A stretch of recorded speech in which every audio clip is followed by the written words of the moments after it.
Hello, Uchu. Let this question: a long rod has one end at 0 degrees Celsius, other end at high temperature. The coefficient of thermal conductivity vary with distance from the low temperature and K equals to K naught 1 plus alpha x, where K naught is 10 to the power 2, alpha is 1 meter. So what is distance from the first end of temperature will be 100 degrees Celsius.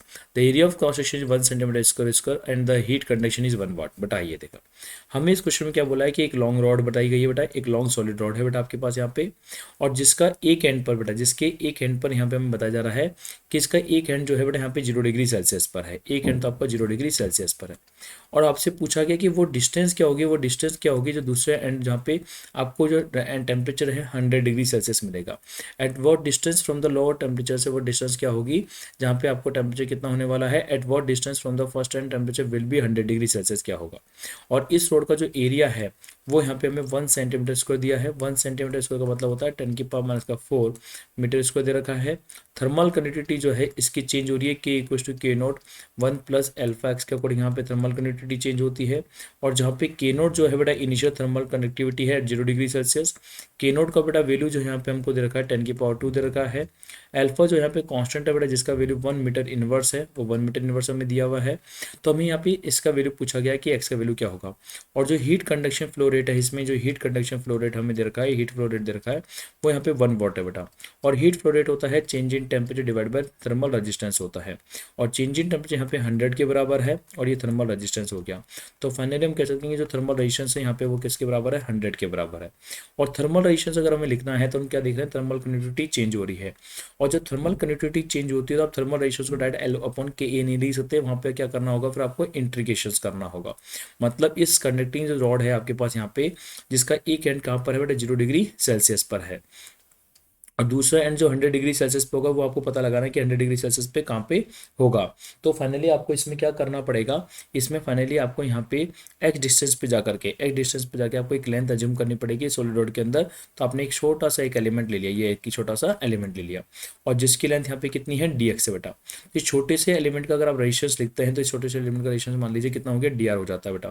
तो D R resistance क्या हो जाएगा, L upon के होता है बेटा, basically formula resistance का तो क्या होता है थर्मल रेजिस्टेंस का, length upon thermal conductivity into area होता है। तो लेंथ उसकी कितनी हो गई, डी एक्स हो गई। थर्मल कंडक्टिविटी में कोई चेंज होगा ही नहीं, वो तो वही के not 1 plus alpha into x thermal conductivity रहने वाली है। और एरिया भी इसका वही है, एरिया में कोई चेंज नहीं हुआ बेटा।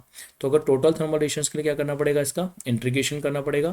कहाँ से कहाँ तक के लिए, वो जीरो से उस एक्स लेंथ के लिए करना पड़ेगा जब इसका जो थर्मल रेजिस्टेंस है वो जीरो के आर के बराबर हो जाता है, मतलब आपका 100 हो जाता है, मतलब चेंज इन टेम्परेचर आपका 100 हो जाता है बेटा। तो अगर मैं इसको इंटीग्रेशन करता हूँ तो इंटीग्रेशन करने पर मैं क्या देखूंगा कि इसका थर्मल रेजिस्टेंस को यहाँ पे आर आएगा, और यहाँ पे 1 अपॉन के नॉट ए आपका बाहर चला जाता है। और जो इंटीग्रेशन होने वाला है जीरो से एक्स के लिए है ना, डी एक्स के रेस्पेक्ट में, वो होने वाला है 1 प्लस एल्फा इंटू एक्स का इंटीग्रेशन होने वाला है बेटा। अगर मैं यहाँ पे सारी वैल्यू रखूँ तो आर का वैल्यू यहाँ पे 100, के नोट का वैल्यू, ए का वैल्यू, तो आर का वैल्यू यहाँ पे कितना है 100 है। के नोट का वैल्यू अगर देखते हैं तो के नोट का वैल्यू यहाँ पे 10 की पावर माइनस का आपके पास कितना हो जाएगा, देखो के नोट का वैल्यू यहाँ पे कितना गिवन है, 10 की पावर 2 गिवन है। तो के नोट का वैल्यू यहाँ पे कितना हो जाता है, 10 की पावर 2 हो जाता है, 10 की पावर 2। और एरिया यहाँ पे कितना हो जाएगा, 10 की पावर, अगर मैं एरिया देखता हूँ तो ये बेटा एरिया बेसिकली यहाँ पे 1 सेंटीमीटर स्क्वायर है बेटा। तो 10 की पावर माइनस का 4 मीटर स्क्वायर यहाँ पे एरिया हो जाता है। तो 10 की पावर 4 माइनस का 4 मीटर स्क्वायर एरिया हो गया। इंटीग्रेशन जीरो से एक्स है और 1 प्लस एल्फा एक्स है, और एल्फा का वैल्यू 1 है तो 1 by x dot D x हो जाता है बेटा। अगर मैं इसका इंटीग्रेशन करता हूँ तो देखो एल्फा का वैल्यू कितना था यहाँ पे, एल्फा का वैल्यू यहाँ पे 1 है, तो मैंने एल्फा का वैल्यू यहाँ पे 1 पुट यहाँ पे कर दिया है बेटा। तो अल्फा का वैल्यू आप जैसे ही 1 को पुट करेंगे और इसका इंटीग्रेशन सॉल्व करते हैं तो आफ्टर सॉल्व इंटीग्रेशन क्या होगा, देखो यहाँ पे 10 की पावर माइनस 2 यहाँ पे मल्टीप्लाई करेंगे तो यहाँ पे 1 आ जाएगा, क्योंकि यहाँ पे 10 की पावर 2 ऑलरेडी है, यहाँ का 10 की पावर माइनस 2 यहाँ पे जाएगा मल्टीप्लाई होकर के। और 1 प्लस 1 बाई इसका इंटीग्रेशन क्या होता है बेटा, 1 बाई इसका इंटीग्रेशन लॉग एक्स होता है, और लिमिट यहाँ पे जीरो से लेकर एक्स है बेटा। तो फाइनली यहाँ पे क्या बचेगा, 1 बचेगा, और ये आपका ln x हो जाता है बेटा, ln x हो जाता है। अगर मैं यहाँ पे x का वैल्यू सॉल्व करता हूँ तो ये बेसिकली e की पावर, यहाँ पे हम इसको बेसिकली e की पावर 1 हो जाएगा। और e की पावर 1 का जो इंटीग्रेशन है यहाँ पे, e की पावर 1 का जो इंटीग्रेशन करते हैं तो e की पावर 1 का मतलब e का वैल्यू हो गया। तो बेसिकली यहाँ पे e का जो वैल्यू है, e की पावर 1 का जो इंटीग्रेशन होता है, या हम इसको जब सॉल्व करेंगे, आप इसको अभी हम डायरेक्टली समझ सकते हैं, e की पावर 1 से ना समझ के, ये ln x हो गया बेटा।